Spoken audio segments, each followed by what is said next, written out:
And I'm back on camera for the third time tonight. So, since I was feeling rather ambitious and a lot like procrastinating for my math test, I decided that maybe we could try something new because I remember how we were talking and you were like, this isn't very like viewer friendly or whatever. Like, I don't know what viewers we have, but like whoever you are, if you do watch. So I decided that maybe we should do something that was sort of more like, actual vlog channel because some people have like vlog channels and they do things that like people want to watch or it's like a thing every week. Like, I don't know if you know Jenna Marbles, but she does like Sexual Wednesday, which is basically just where she posts like a vlog on Wednesday, but like everyone looks forward to it or whatever. So I'm just making this up on the spot, but I was watching one of your videos. It was not a current one because I'm still working on things. I think it was in your Tessa's 19 and a half video, but you were talking about how like things that you've done, like, leftover advantages, like using it to your advantage. So I thought that we could do like a leftovers topic of the week thing. Like, and so just like leftover specific, since that is kind of why we made this channel. So we would like find a topic that's very relatable to like all situations or like whatever, and then just kind of like discuss it. But it doesn't have to be like sad, because most of our leftovers videos kind of end up being sad. So I thought maybe this could be like a fun thing we do. Anyways, so inspired by one of the things you mentioned, I decided to pose a question for this week's leftovers topic of the week. So, with your leftovers perks, kind of like the cancer perks in The Fault in Our Stars, what is like the most memorable thing you've done when exploiting these leftover perks? Like, kind of like the worst thing you've done, or the one that has the most interesting backstory or something like that? So I guess like, I don't know, if you feel so inclined at some point this week to like make a video about that or something like that. Anyways, I was going to respond to that now, I guess, which is how this is gonna work. I don't know. Just like give me feedback on this because I'm kind of just going with it. So let's think. What is probably like the biggest thing I've done to like exploit it? I remember one time, I think maybe it was like sophomore year or something like that. Maybe it was like around goal 3, because goal 3 is usually my worst goal.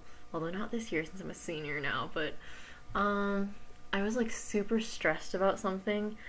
Probably a lot of things, like tests or a bunch of papers due that week, and I just did not want to go to school the next day. Like, I did not want to walk into the school building the next day. No matter how I pulled it off, I was not going to school.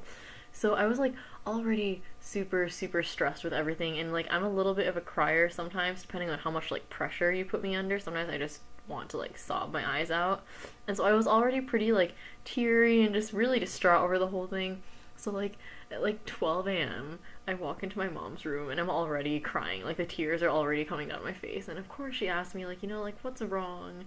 And so instead of saying like I'm stressed, I just can't do this, I need like a mental personal day, I was like, I miss daddy, which like clearly obviously I always do, but I was like kind of playing it up a little bit.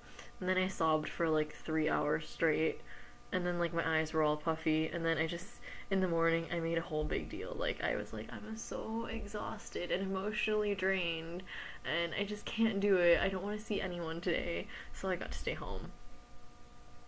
So that was kind of fun, I guess. God, am I like a horrible person? I'm not sure. I feel like everyone has definitely done it at some point. I try not to though, because I feel kind of bad. Like, poor like normal people who don't deal with this. Like when you see, like especially teachers, when you see like a teenager or a teenage girl like crying about her dad who died when she was 10, like what are you supposed to do? Like they fall for it so easily. I almost feel bad sometimes. And yeah, I guess like on the topic of this, things I've always wanted to get in like a fist fight or like maybe a cat fight, but mostly just like a fist fight in general. Probably with a girl, because if it were a guy, I think I would get wrecked.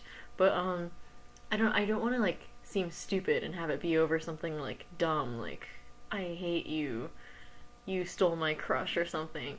I've always been like waiting for the day that someone says something. You know how like you can kind of twist someone's words so that it's highly offensive. Like if they say something along the wrong lines that could possibly have a connotation pertaining to your like leftover person, and then I just want to be like, oh my god, oh no, you did not. Now I'm gonna like kill you, and then just jump them. And then afterwards, like when I explained what happened, no one would hate me because I'd be like, oh my god, I'm so sorry. I can't believe she said something like that. That's horrible. And then I'd like totally be, like free and in the clear. But anyways, those are my leftovers confessions. So yeah, tell me what you think with this one. I don't like know if maybe this will be a weekly thing, maybe a monthly thing, but I think we should make it a little more viewer friendly for the 7 subscribers we have, one of which being your other channel. So anyways, alright, I'm out for good for tonight. I'm done. Okay.